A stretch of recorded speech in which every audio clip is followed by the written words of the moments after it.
কিন্তু তাতে তো মূল সমস্যাগুলো আগে মেনে নিতে হবে।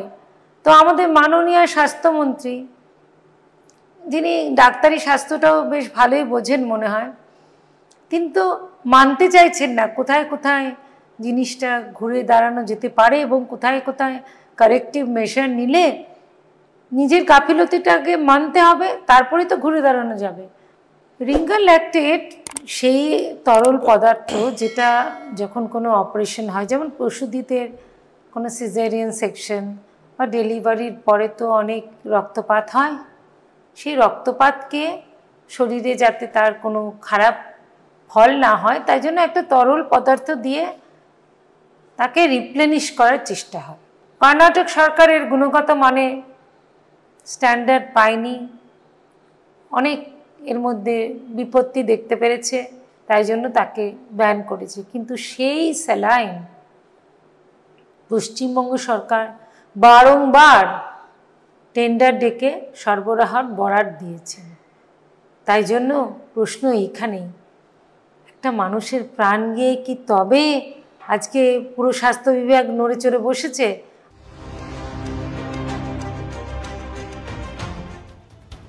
9 মাস ধরে গর্ভের সন্তানকে লালন করে একজন মা, স্বপ্ন দেখে সন্তানকে মানুষ করার, তাকে বড় করে নিজের পায়ে দাঁড় করানোর।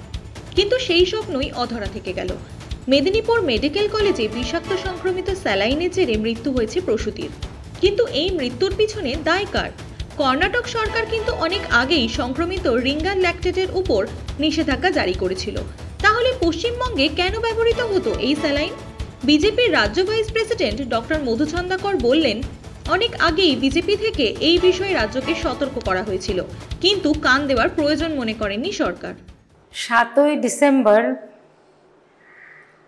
এইখানে বসেই আমি এবং আমাদের একজন অবস্টেট্রিশিয়ান গাইনোকোলজিস্ট আমরা হুইসেল ব্লোয়ারের ভূমিকা নিয়েছিলাম।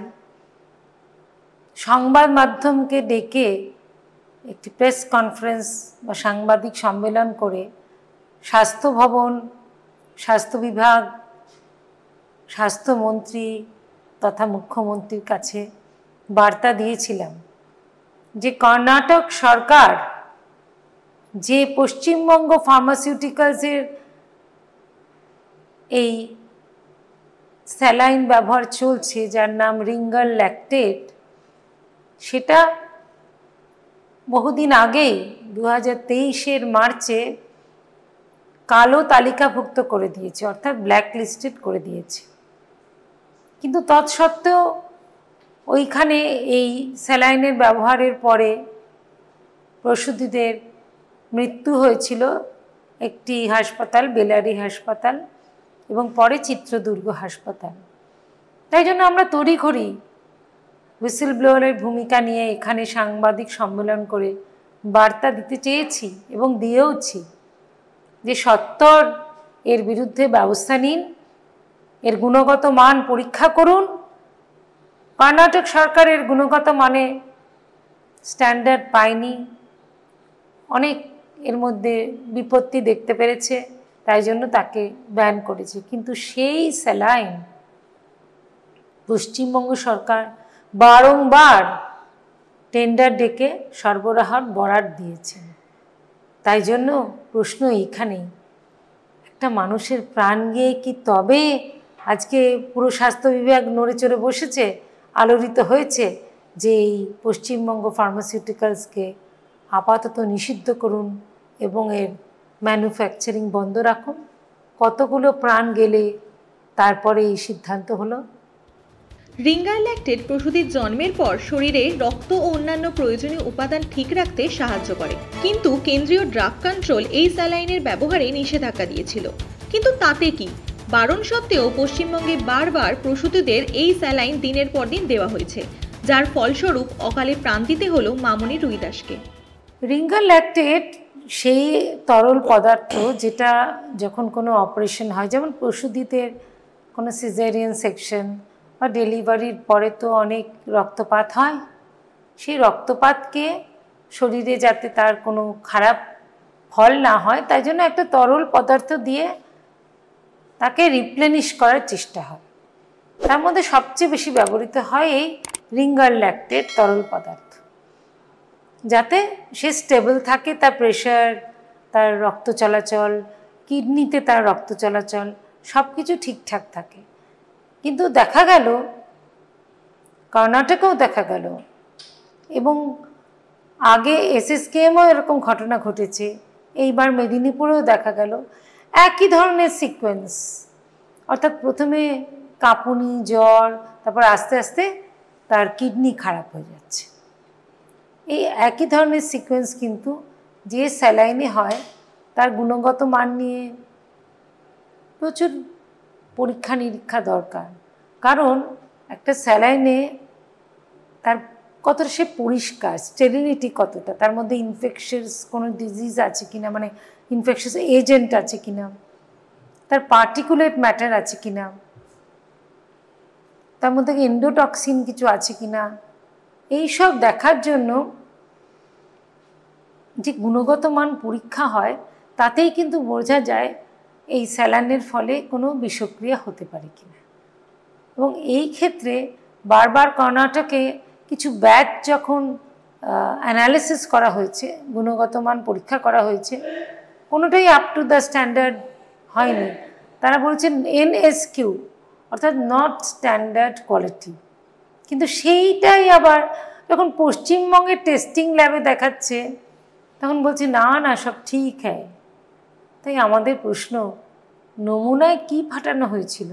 সত্যিই কি সেই রিঙ্গার ল্যাকটেট পাঠানো হয়েছিল না অন্য কিছু? কারণ নমুনার ফলেই তো এরকম অদ্ভুত রিপোর্ট আসছে, যেখানে একটি সরকারি প্রতিষ্ঠান কর্ণাটকের সেন্ট্রাল ল্যাবে একরকম আসছে আর পশ্চিমবঙ্গের ল্যাবে একরকম আসছে।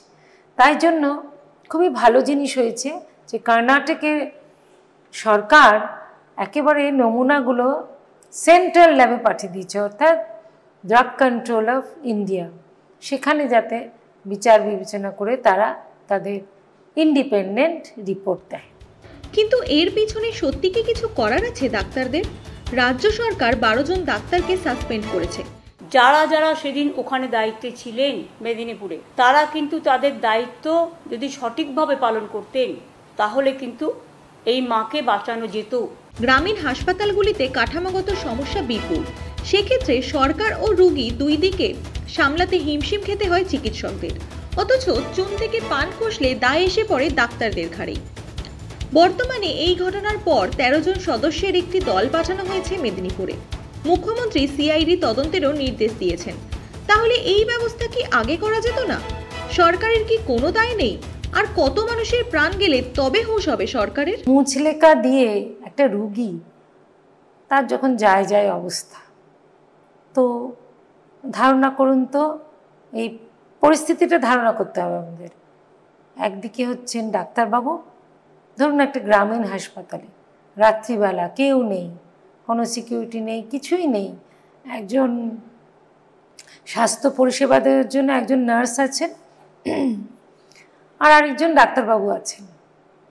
তিনি দেখছেন একটা স্যালাইনের খুব প্রয়োজন, কিন্তু তিনি নিজেও কিন্তু যথেষ্ট সন্দিহান যে এই স্যালাইন নিয়ে রুগীর কোনো ক্ষতি হবে না তো, কারণ সব কিছু তো তিনি দেখতেই পাচ্ছেন, চারিদিকে এত আলোড়ন হচ্ছে, স্যালাইন নিয়ে এত বচসা হচ্ছে। তখন তিনি তো নিজেকেও বাঁচাবেন না, কেউ তো তার যদি কোনো আঘাত নেমে আসে তাকে বাঁচানোর কেউ নেই। তখন তিনি কি করবেন? স্যালাইনটা দেবেন না মুচলেকা লিখে তাকে ব্যবহার করবেন, এই পরিষেবা দেবেন?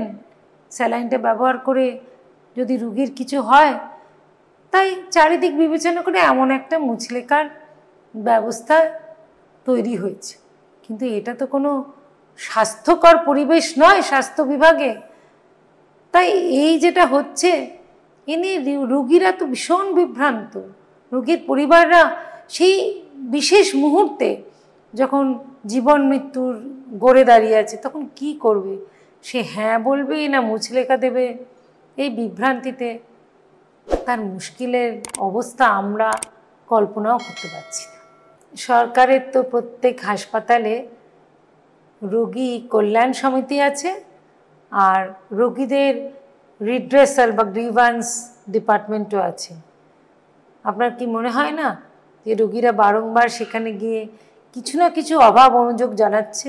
তো সরকারের তো এটা দেখার কথা, এই রোগী কল্যাণ সমিতি, এই গ্রিভান্স ডিপার্টমেন্ট, তাদের তো এটাই কাজ। তো ভাবতেই অদ্ভুত লাগছে যে এতদিন লাগলো সরকারকে বুঝতে এবং জানতে তার স্যালাইন নিয়ে চারিদিকে রোগীদের মাঝখানে কি বিভ্রান্তি, কি নিদারুণ পরিবেশ এবং নিদারুণ অবস্থা চলছে। আজকে তো একটি সংবাদ মাধ্যমে দেখলাম একটি রোগীকে, মানে রোগীর পরিবারকে লিখে দেওয়া হয়েছে যে আপনি রিঙ্গার ল্যাকটেট নিয়ে আসুন বাইরে থেকে। তো সে যখন কিনতে গেছে কোনো একটা ওই ফেয়ার প্রাইস শপ, তখন সেখান থেকে দেখা গেল ওই পশ্চিমবঙ্গ ফার্মাসিউটিক্যালেরই রিঙ্গার, যেটা নিষিদ্ধ হয়েছে বা ব্যান হয়েছে, সেটাই পেল এবং তার মধ্যে ফাঙ্গাস ঝুলছে। অনুমান করা যাচ্ছে যখন এতগুলো রিঙ্গার স্টোরে থাকে তাদের কি অবস্থা, গুণগত মানের কি নিদারুণ অবস্থা। আমার তো মনে হয় ভাবতে রোগীদেরও ভয় লাগছে এবং ডাক্তারবাবুদেরও ভয় লাগছে যে এটা ব্যবহার করব না করব না। ব্ল্যাকলিস্ট করে দেওয়ার পরে তো গ্রামীণ হাসপাতালে হয়তো খবরই পৌঁছয়নি, আর তার কাছে কি আছে? তাকে তো এক্ষুনি কিছু দিয়ে একটা কাজ চালাতে হবে। সেটা কি? প্রত্যেক গ্রামীণ হাসপাতাল, প্রত্যেক ডিস্ট্রিক্ট হসপিটাল কি অল্টারনেট কিছু ব্যবস্থা হয়েছে? এর বিকল্প তো একটা কিছু থাকতে হবে। ডাক্তারবাবুরা কি দিয়ে রোগীকে বাঁচাবেন? তো ডাক্তারবাবুদের হাতে কোনো ঢাল নেই, তরোয়াল নেই, নিধিরাম সরকার। তো নিধিরাম সরকাররা কি করবেন? তাদের তো রোগী এবং নিজেকে দুপক্ষকেই দেখে একটা শান্তিপূর্ণভাবে জিনিসটাকে এগিয়ে নিয়ে যেতে হবে। রোগী পরিষেবা তো এখন একটা চ্যালেঞ্জ হয়ে গেছে। এই পরিষেবা কিভাবে দেবেন তারা? সত্যি আমার মনে হয় যারা গ্রামীণ হাসপাতালে আছে তাদের চ্যালেঞ্জ আমরা কল্পনাও করতে পারছি না। এই যে একটা টোটাল কোল্যাপস বা সম্পূর্ণ ভেঙে পড়া বলছে, এর থেকেও ঘুরে দাঁড়ানো যায়, সুন্দরভাবে ব্যবস্থাপনা করা যায়, কিন্তু তাতে তো মূল সমস্যাগুলো আগে মেনে নিতে হবে। তো আমাদের মাননীয় স্বাস্থ্যমন্ত্রী, যিনি ডাক্তারি স্বাস্থ্যটাও বেশ ভালোই বোঝেন মনে হয়, কিন্তু মানতে চাইছেন না কোথায় কোথায় জিনিসটা ঘুরে দাঁড়ানো যেতে পারে এবং কোথায় কোথায় কারেক্টিভ মেজার নিলে নিজের গাফিলতিটাকে মানতে হবে, তারপরে তো ঘুরে দাঁড়ানো যাবে। তাই প্রত্যেকটা পরতে পরতে দুর্নীতি, পরতে পরতে অব্যবস্থা, এটাকে মেনে নিয়ে এর একটা সুন্দরভাবে কনস্ট্রাকশন, সুন্দরভাবে এটাকে এগিয়ে নিয়ে যাওয়ার একটা অ্যালগোরিদম তৈরি করে তবেই কিন্তু এটাকে ঘুরে দাঁড়ানোর সম্ভাবনা আছে। নয়তো তো যেটা বললেন, কোথায় যাবে মানুষ আর কোথায় গিয়ে ভালো হবেন, আমাদের কাছে নো আনসার।